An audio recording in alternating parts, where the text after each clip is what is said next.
Apa kamu sudah makan? Tidak ada yang tersisa untuk kita makan hari ini.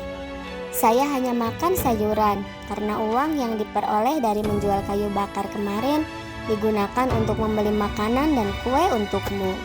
Jangan khawatir sayangku, mulai hari ini kita tidak akan lagi kelaparan.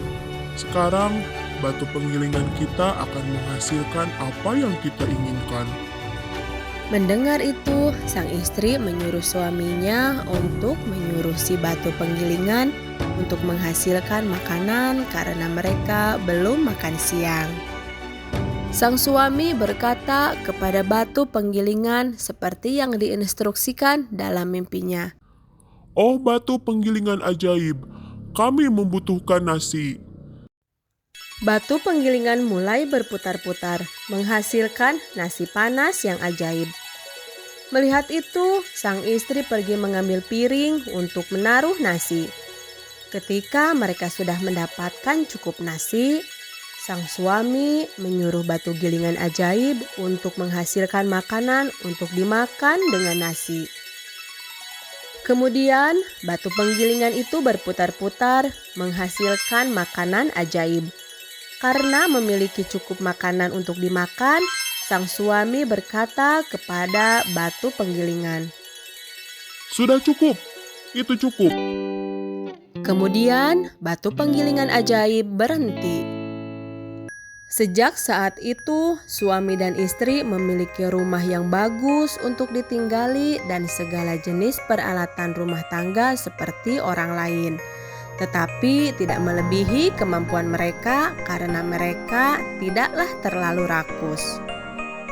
Adapun orang kaya yang merupakan kakak dari penebang kayu, setelah dia melihat adik laki-lakinya menjadi lebih kaya, dia mengirim orang untuk memata-matai agar dia mengetahui dari mana adik laki-lakinya mendapat kekayaan itu.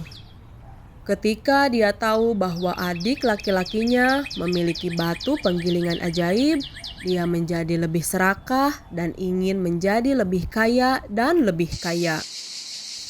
Dalam kesunyian malam, dia diam-diam datang ke rumah adik laki-lakinya untuk mencuri batu penggilingan ajaib.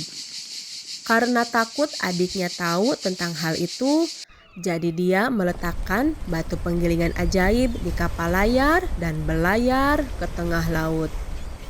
Dia berpikir, Saya akan meminta batu penggilingan ajaib ini untuk menghasilkan apa yang dibutuhkan orang-orang lebih dari apapun setiap hari. Kemudian dia berpikir bahwa yang dibutuhkan setiap hari adalah garam. Karena saat itu garam sangatlah sulit dan harganya mahal. Pada saat itu air laut rasanya tawar dan garam harus digali dari dalam tanah. Orang kaya itu memerintahkan batu penggilingan ajaib untuk menghasilkan garam. Batu penggilingan ajaib terus menghasilkan garam sampai garam memenuhi kapal. Orang kaya itu tidak tahu kata-kata untuk menghentikan batu penggilingan ajaib. Batu penggilingan ajaib terus menghasilkan lebih banyak garam sampai menenggelamkan kapal, membunuh semua orang di dalamnya. Batu penggilingan ajaib tenggelam ke dasar laut dan terus menghasilkan garam hingga saat ini. Itu sebabnya air laut menjadi asin dan berbeda dengan air sungai dan air danau lainnya.